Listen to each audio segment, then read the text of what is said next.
Of course I have some audio issues. I recognize everyone on Twitch right now probably can't see us, but I'm going to give this a second to tap in. For those of you in the chat room, be patient. We're going to figure out how to make this work properly. Aha! All right, well, we have browser. Let's show the website in question. And I am here with Jupiter Hadley, for those of us who can hear us. I'm pretty sure the audio is working, just not the video. So give me one moment. And what I'm going to try to do for us today... figured it out. Hello, Good job. hello everybody. Yes, so you are looking at Jupiter Hadley. I'll switch to myself very quickly.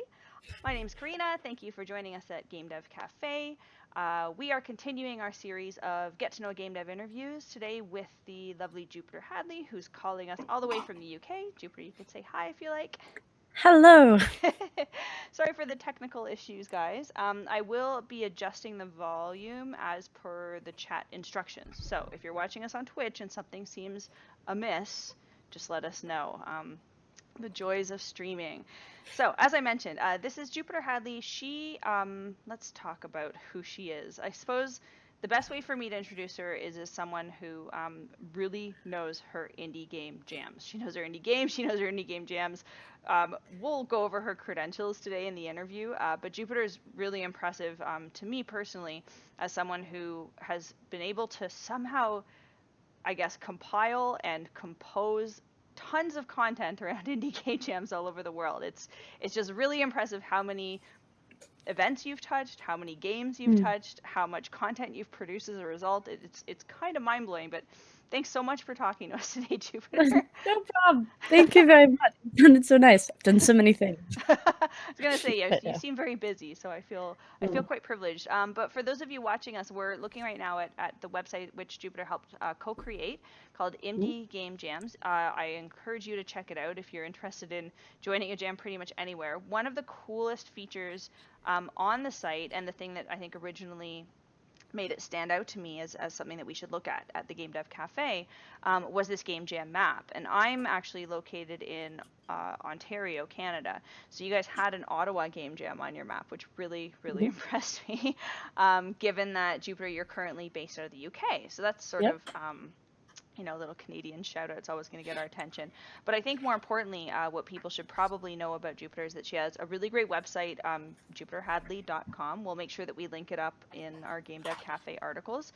But you can see all kinds of game coverage that she's done. Obviously YouTubes and Let's Plays and sort of your traditional streamer, great content, but right up to articles that she's written, and of course the Indie Game Jam content itself. So as we are chatting today, if you're listening in on this Twitch stream, by all means feel free to check out her site and, you know, maybe surf around and find a jam to join. But yeah, let's jump in, because I am eager to actually get to know you a little bit better, Jupiter. So I guess first off, I don't know if you consider this your full-time job or if you feel like there's a job title here, but what's sort of your unofficial title, I guess, in the game industry? So when people ask me what I do, I always reply, my name is Jupiter Hadley, and I am a freelance games journalist and a YouTuber of indie games and game jams. So I guess that would be my long-winded title. As far as this being my full-time job, it's what I currently do. I do a lot of freelance writing, which makes most of the time, though, so it's freelance, so it's a bit irregular, but some of the time it makes enough to survive off of. Most of the time it's fine. So, yeah. And is this effectively your full-time gig then? It seems like it wouldn't leave much room for anything else. Nope. And it's a good gig to have. Is this sort of what you always intended to do with your life, or did you stumble into this? I mean, you're quite young, so I don't imagine you've had too many other jobs, but was there anything that came before, or anything that sort of led you to take on this kind of role? Well, I'm 21. I hadn't done a job like this. I grew up in a very small town in upstate New York, where like the real jobs I had was like counseling or summer rec group. I used to teach 5-year-olds how to swim, how to do arts and crafts. I've worked at an apple orchard for a couple of years in the summer. Oh, cool. And I worked at my friend's shop that she owned. It was sort of like a quirky shop of antiques and stuff, like handmade stuff. And it was really cool. But my dream when I was a kid was to become a chef someday. because I really love cooking. And my grandmother really loves cooking. And it was just always like a big family thing. But I got into video games like most kids did, specifically with Minecraft. And Cool. found all of these indie developers. Hello, Kiwi. My bird's making a whole lot of noise. Oh, adorable. For whatever reason. So I ended up meeting all of these developers on Minecraft, and they made games, and I thought, I'll make games, but I'm not good at making games. I don't have the patience to make games. So someone suggested I should YouTube them. And then in my immigration over here, I just kept up with it because I couldn't work here legally, and it's shady to work illegally. And somewhere along the line, I ended up writing, and this became a more sustainable thing. Interesting. And I guess then you have plans to continue doing this into the future. This is sort of your... I hope so. Yeah. I mean, at 21, I guess I don't want to back you into a corner or anything. But given that you've had some good success, it's actually quite inspiring to know that, this was something that you effectively did out of necessity.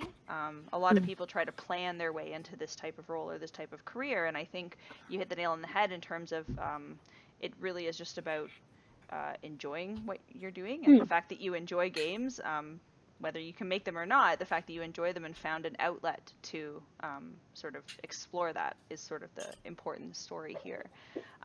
When you were younger then, I mean, you mentioned, you liked video games. Was it something that your family was supportive of? Is this something, I mean, did your family even know you do this?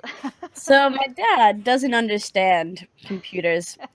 So I used to talk on TeamSpeak. So much like this, I can see you, I can hear you. You're a person who exists, right?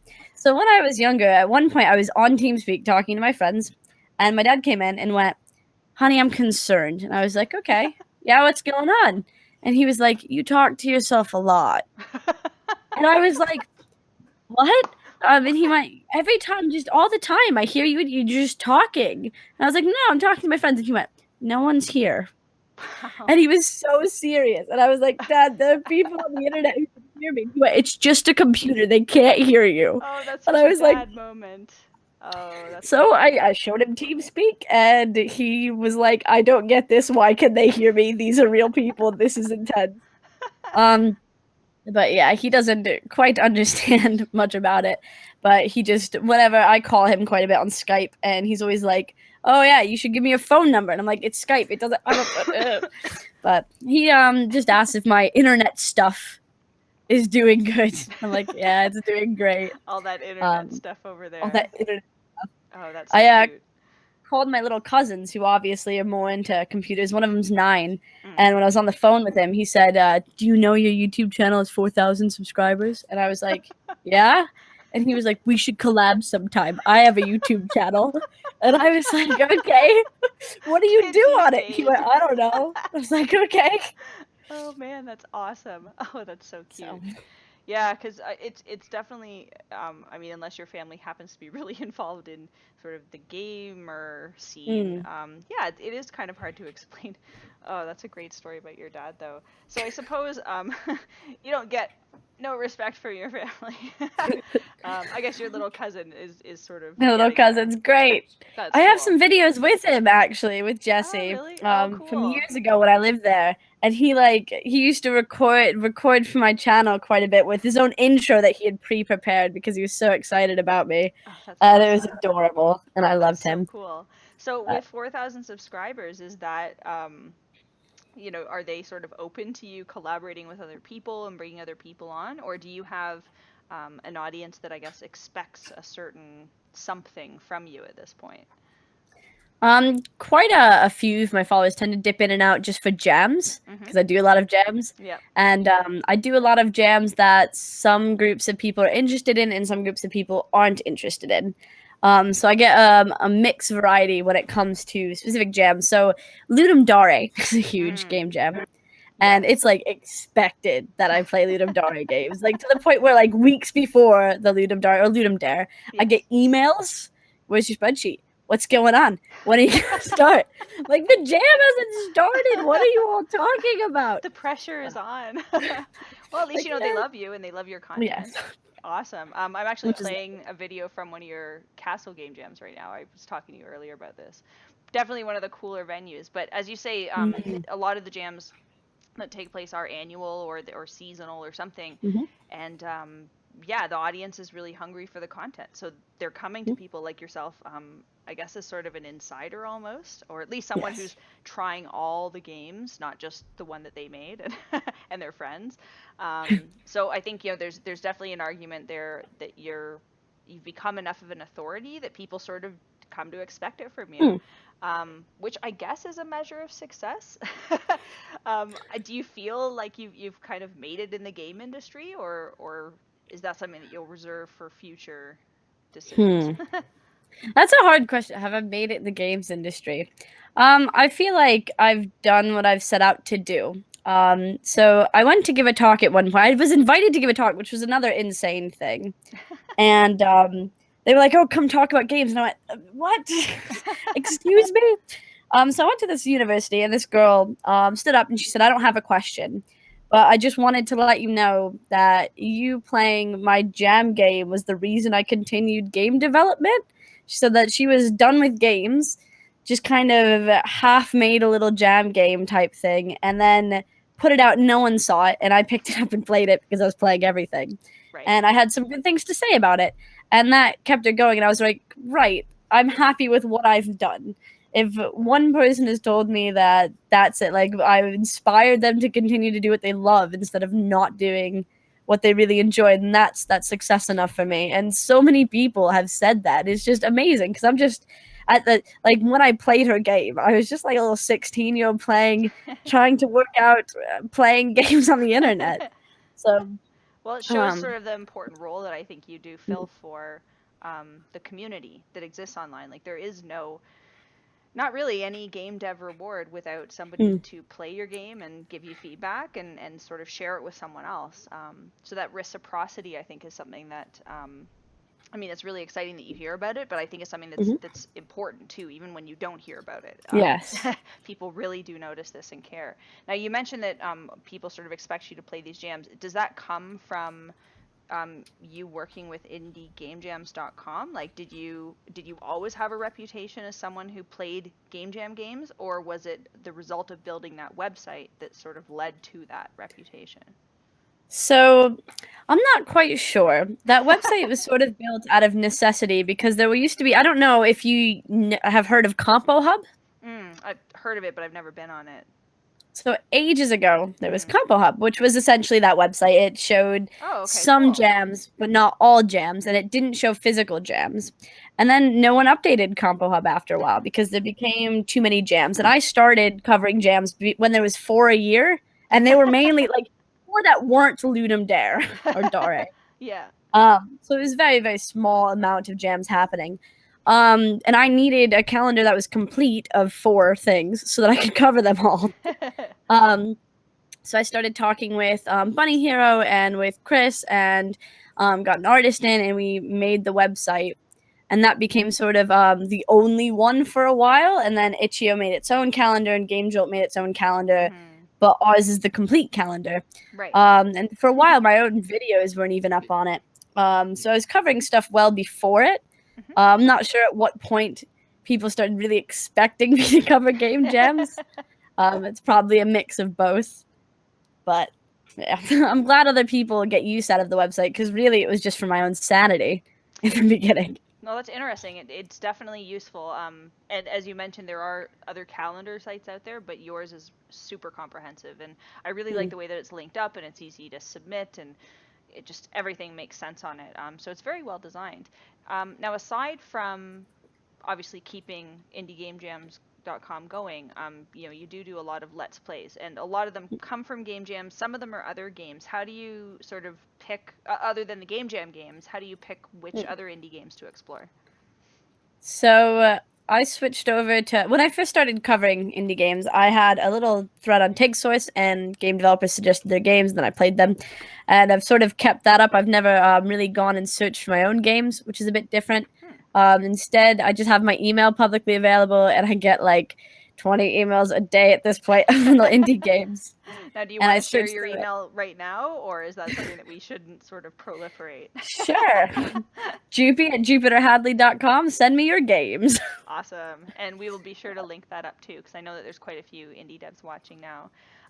So it is, I guess, nice to hear that you're sort of open to, I guess I dare say, anyone submitting a game. Like, do you have any criteria that you look for other than it Indie. working? So indie, strictly indie. So any Yeah, AAA's just for indie listening, games. too bad. Don't send me your games. That's in their different channel. That's really fascinating, though.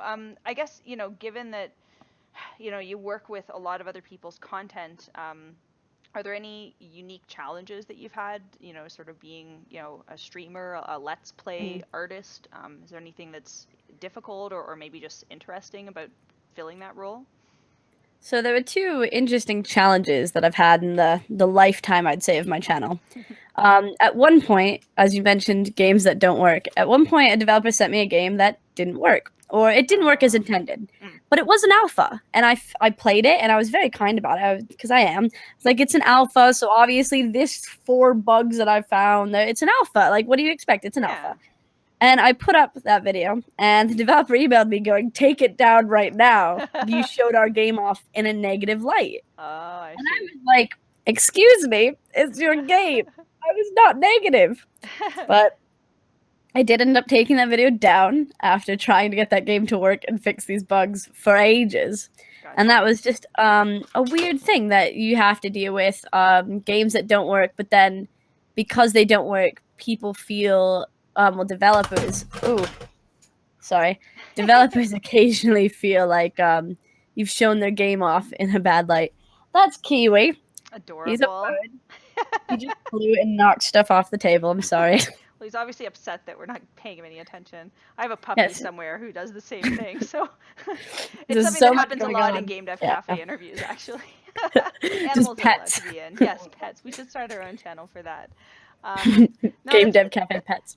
Yeah, actually, I'd probably do better than this channel. Sad truth. No, I think that's an interesting comment, though, is that a lot of developers, they're sort of, I don't want to say perfectionist. That's a bit pretty strict label, but they really want to put their best foot forward, and if it's not the best, they kind of hesitate to put it out there. And I think speaking to that, it is difficult as a Let's Play artist to sometimes get indies to share their work. It takes a long time to perfect a game, and game jam games are usually not given the time needed for perfection. So I think you actually exist in a really interesting place when it comes to sort of forcing game devs to put their stuff out there, which I think is a good thing as a consumer, and I'm a marketing person, so I'm always trying to talk people into doing that, but I think you actually prove to them that there's some value there in terms of who watches and the comments and everything else. And you mentioned that there were 2 challenges. What would have been the other one? More recently, there was a Dmca strike, which is there's 2 different strikes you can get on YouTube, and they're very, very different. One is very common. You get, during the processing time of your video, you get hit with I'm going to keep this here so that you know the difference. You get one that detects the music automatically and says, you can't monetize this video, or you can monetize this video, but it's ad share, or someone else is monetizing this video and they're going to run ads. Right. Fine. Nothing else happens to your account. You're not in trouble. It's fine. Then there's Dmca Strikes, which are very different. And they happen when someone manually tags your video as copyrighted content, and you get to take a beautiful YouTuber test to prove you know what content that you actually are allowed to put up, which is really demeaning. And you have to watch a kid's cartoon to take the test. It's great. And then it puts your account in a lesser standing. It limits your live streaming if you were caught doing copyrighted stuff on live stream. It takes the video down completely. You're stuck with that strike for 3 months, and then if you get more strikes in that 3-month time period, your whole YouTube channel disappears, your AdSense count disappears. That's that. Wow. Okay. So it's a bigger deal, and there are 2 ways to get rid of it. And one is contacting the person who striked you and being like, "Hey, the video's down. Please put my account in good standing. Please. I love you. Please help me." Okay. And the other one is taking legal action against them with so 2 extremes. court. Yeah, so you could either beg or go to court. So yeah, I recently got a Dmca Strike, which I've never had before, and it was due to no fault of my own because the video was under fair use, and I was asked to play the game with the developer and provided the key by the developer, but they are having some dispute with their musician, and their musician striked my video.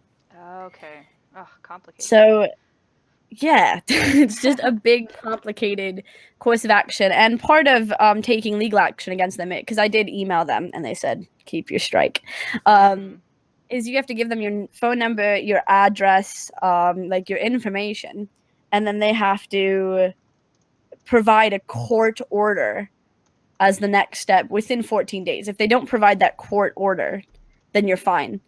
Okay. But it's been very, very difficult and just stressful because suddenly your account's in different standing. And I play game jam games, and developers don't make their own music most of the time for game jam games. So it's always scary when you get something official, especially on a non-game jam game. When you constantly have that almost fear from game jam games where developers have used music improperly or incorrectly. And it could be through no fault of your own that happens. Is it going to, do you think, change the way that you stream, or will you just sort of take the chance? Sorry. That's okay. It's a hard question to answer, maybe, because, like, coughing. No. Depends.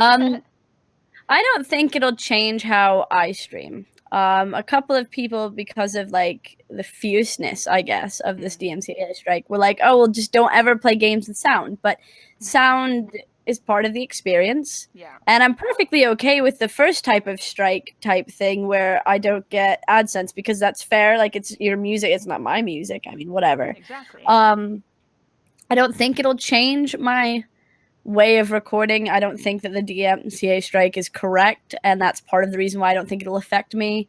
And I very much enjoy what I do, and I want to keep doing it regardless of minor hiccups here and there and stressful moments here or there. Well, that's good to hear. We certainly wouldn't want you to change what you're doing over something that sounds like it's sort of wrongful. And hopefully gets sorted out very quickly. But that's really, I think, enlightening for a lot of people who might be watching this. A lot of people don't know quite how YouTube strikes work and why they can be so serious. So if you're ever thinking of levying a strike on someone, consider what Jupiter just said. Definitely sound advice.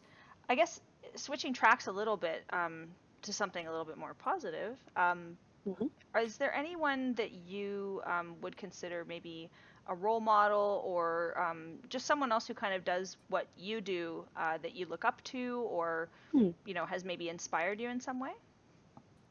So game developers in general inspired me in a way, because when I first started making games, I couldn't believe that people made games in 48 hours.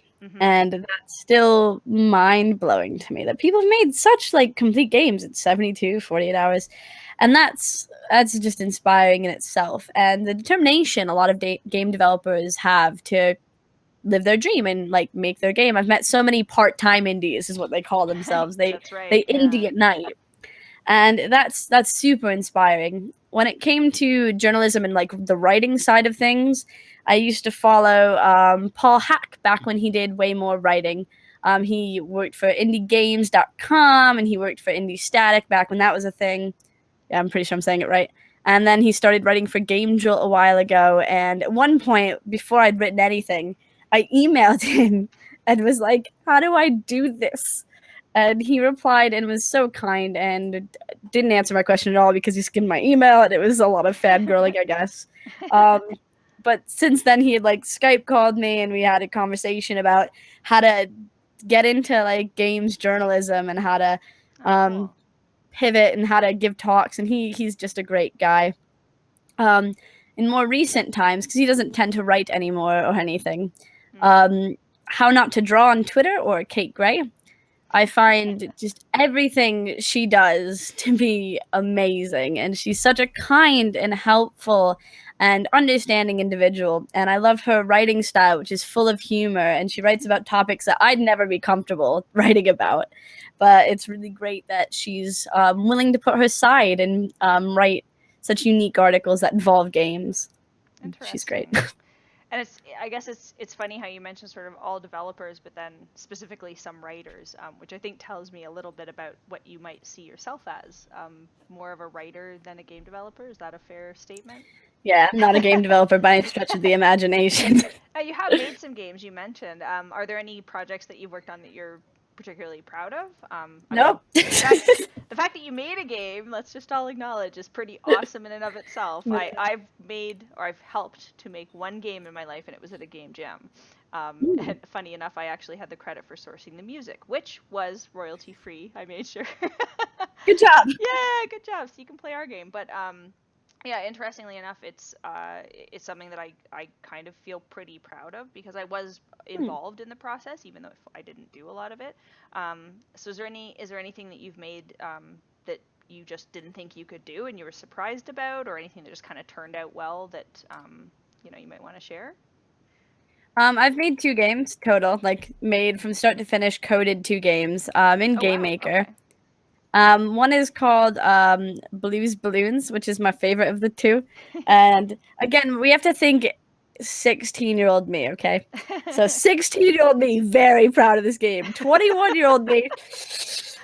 But it's based off of a stuffed animal I had at 16, and it bounces around the room and kind of moves, and you pop bubbles or balloons even, and that entertains.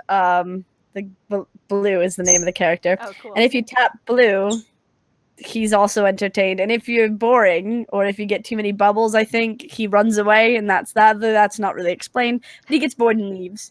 So it doesn't make a lot of sense. I feel like it might be a good mobile game. But it doesn't. Arcade, mobile, like doesn't take too much if the gameplay is interesting. Yeah. Yeah.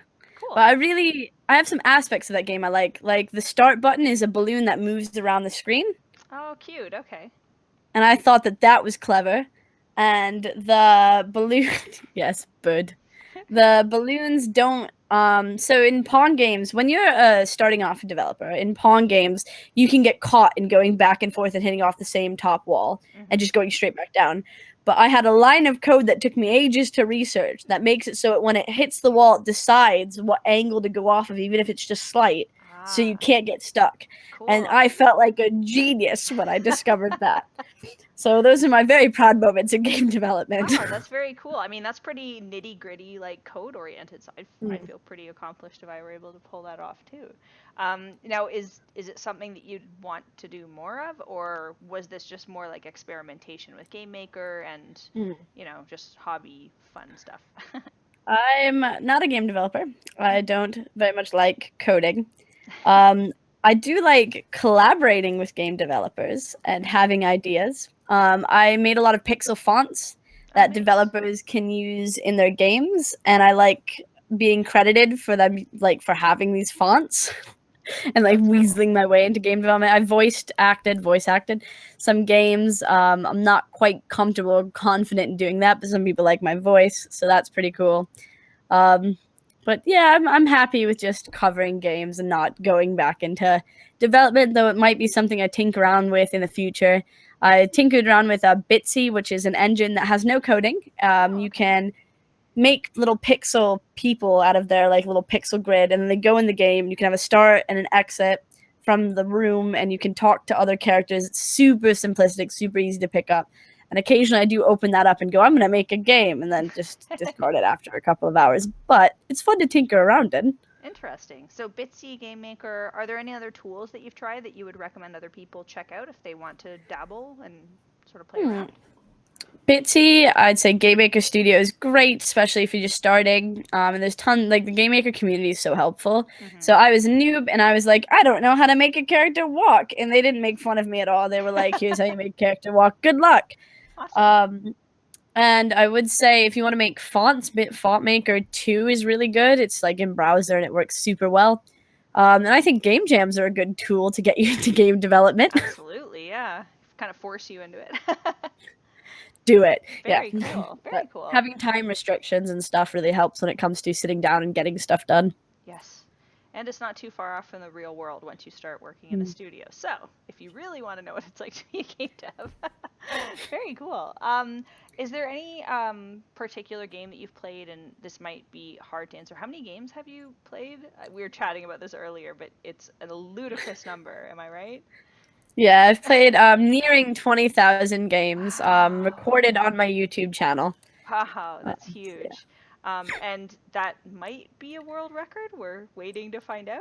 So the reason I have this massive spreadsheet that shows the exact number almost, it's separated by year and what type of games they are, is because a couple years back I submitted the amount I'd played for the world record, and they replied, "You don't have documentation of this," which was fair. I mean, I didn't know how it worked or the process. So since then, I've got a list on a spreadsheet on a Google Doc that's just public, and I've resubmitted it a month ago. They take 12 weeks to get back to you, so we're waiting to see if they'll accept it. That's So we'll really see. I hope cool. I'm pretty sure I have. And it's an impressive spreadsheet that, as you mentioned, is accessible from your site. Totally worth checking out. We kind of scrolled through it just now behind you as we're chatting, whether for the Twitch stream. So, Oh. 20,000 games is nothing to blink at. It's amazing too that so many of them are, the indie focus. Obviously, we know there's a lot of games out there, but it's not often that you see them tracked and recorded and cataloged so beautifully. For the data nerds in us, like me, it's really cool to see. Now, is there any game out of those 20,000 that really stands out, or is there any sort of game that you can recall that just made a really sort of big impact on you?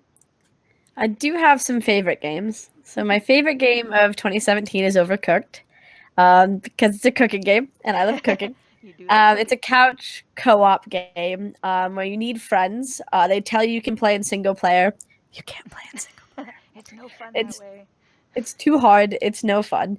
But basically, there's these different environments, and the environments that you end up cooking, and you have to fulfill orders in a timely manner with you and your friends. You have to cook stuff and chop stuff and create dishes and put them out and do dishes. But the environments are really interesting. There's some levels that, like, you're cooking on one side of a truck, and the other side of the truck's where you get your ingredients, but the trucks separate every like 5 or 10 or 20 seconds and then come back together. So if you're in the gap or on the wrong side, you fall off, you die, you have to restart, you're away from your food, it catches fire. It creates a hectic but super fun co-op experience, and it's my favorite game of the year. It's one of the best games I've played. I love it. I Hectic love that it's plus out of other people usually makes for a good time. Yes. And I control the kitchen and demand it. So it was And nice. I didn't catch what platform was that on? It's on Steam, so it's on Oh, like okay. Windows, Mac, and Linux. I'm pretty sure it's also coming out on the Switch soon, Nice. which should be super interesting. I kind of want a Switch just so I can make my friends play it. It might also be out on PS4. I don't have a PlayStation 4, so don't quote me on that. But it might be out on some consoles as well. Cool. So available to a lot of people. Any other Mm. favorite games that you would want to mention that Um, others people should try or check out? Franbo is an older game, but I love Hmm. Franbo. I don't know if you've heard of Franbo. I have. I haven't played it, but I've had it mentioned to me before as a favorite game, so Franbo will always be favorite. I can feel the Franbo love. is a creepy point and click adventure. I backed the game before it was even a game. I Oh, followed the cool. developers. I was in America at the time. I remember sitting on my bed and watching their live stream going, I want this game. Cool. But it's a creepy sort of semi-horror point and click adventure. It's one of the first games that ever made me cry. I sat down and finished it within 24 hours. I had to get through it. But you're on Franbo's journey through an asylum because some stuff happens in her life, and she as a child ends up at this asylum, which is where the game sort of takes place, is escaping that asylum and trying to figure out what's gone on. So you get bits and pieces, but a child's mind isn't quite how it seems. The way you remember things isn't quite how it happened. And you're also taking this medication to drift between these two realities, a reality that other people seem to be happy living in, and a reality that you seem to live in on your own, but that help you sort of piece together what's happened to your life. Friendbo was made in GameMaker, and it's a brilliant game, and I love it, and I love the developers. I think that the games that they create are wonderful. They've done a couple of jams themselves, Hmm. and I really enjoy just point and clicks that have so much depth to them, and I feel like Franbo delivered and has so much depth and is such a great game. That's a great recommendation. I kind of forgotten about it. It's one of those games, like I said, that gets mentioned every now and then, and I have yet to try. So this is a good reminder for me. How about upcoming games? Now, because you do indie, I'm not sure how many games you know about before they come out. I guess it depends on the stage of the game with the studio. But are there any upcoming games that you're really excited for, or you're sort of really looking forward to, doing a Let's Play video for? So Party Hard 2 is coming out, and I've been following the development of that sort of loosely because Party Hard, if you didn't know, was originally a game jam game for one of the GameDev official jams. Oh, okay. That was a bit hard to say. And I didn't know I that. played That's it. cool. That's really Yeah. cool. It was a really cool game when it first came out. You get to so the premise of the game is you are a serial killer who goes to parties, and you one by one divide people into rooms and you kill them. And sometimes you can set off traps. It's not that gory, but sometimes you set off traps. So like someone will go to the stove within a certain amount of time, open it up, and then the stove will explode and everyone around will die. So you're just killing off all of your friends. Good times. It was developed into a full game with more of a story, with more challenging levels, with just more. In the full game, I ended up playing several times, played it through, really enjoyed it. I enjoyed the storyline that went along with it. And then they announced a Party Hard 2, which looked really interesting and around the same route. And then very recently, today, actually, I got an email about Party Hard Tycoon, which is you setting up those parties and trying to get people to come to it. And that's currently in alpha. Oh, nice. And I found that to be really fun, setting up the parties. And then I'm imagining how I would trap people in my party. So I'm setting it up in the best way to potentially kill them later on. But for now, we're earning money. That sounds great, though. What a great extension of that game. Oh, cool. Good. And I also really love Ooblets. Oh, so adorable. Which is like the opposite. We're not killing anyone. It's sort of like Pokemon, except you grow your own Pokemon and you grow the food for, like, they're called Ooblets, though. You grow your own Ooblets, and then you grow food for the Ooblets, and the Ooblets battle, and then you steal people's seeds after the battle. I've played a demo for Xbox One at, what was it, at EGX Rezzed, and I broke the game within sitting down in it. I waited so long for my turn and then broke the game and had to get someone to fix it. It was all like red in the face. I was like, broken, don't know how to fix it. That's indie demo, right? Yep. Like, oh. And because they were like, the booth was an Xbox booth. I broke it. It took me to a Windows computer screen. And I was like, well, this is weird. This is broken.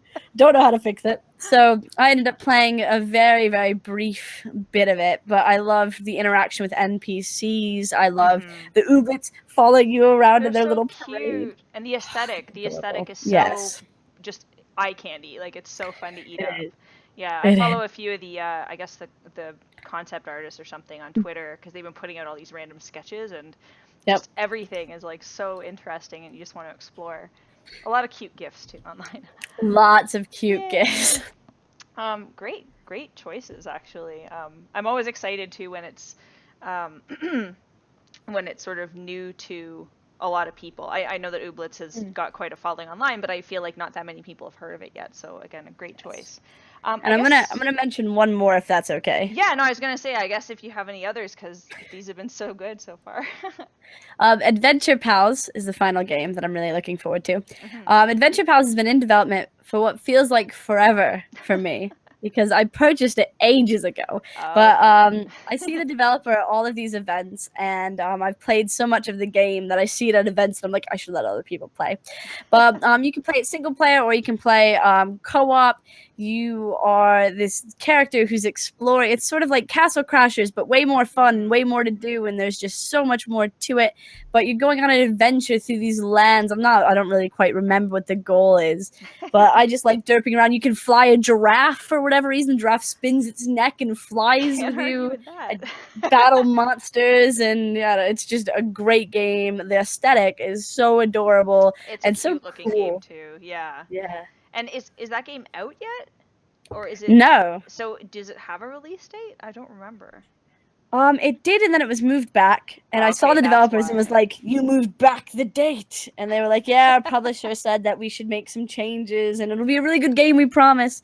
So I don't think it's quite out yet. And I don't know what the date is off the top of my head, No but problem. it's definitely a game to watch, and hopefully soon. We'll have to keep an eye out for it. I mean, sometimes when a developer decides to delay a game, it's for the best. So we'll keep our Yes, fingers crossed. Very cool. Friend Bo was slightly delayed, so. Yeah, exactly. Some of the best games Mm, have been, so I shouldn't rush to judgment there.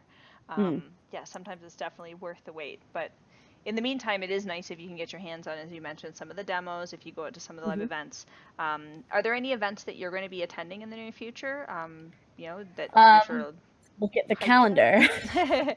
Did you go to Calendar's E3 like, this year? I did not go to E3 because that's in America, and I'm here. It's a little And far, yeah. yep, I hear you. bit far. But next month I am going to develop Brighton, which is a very industry event. There's loads of talks. They're very informative. There's an expo upstairs, and then there's loads of other events around Develop.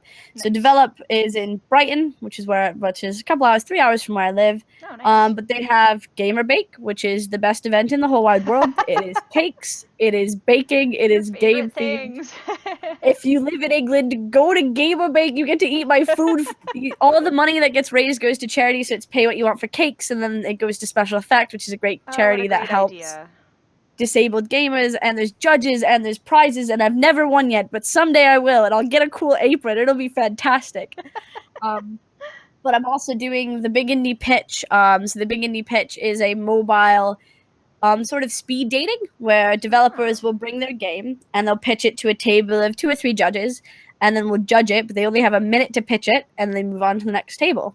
ah. I've judged another one of these and I've attended a couple of them.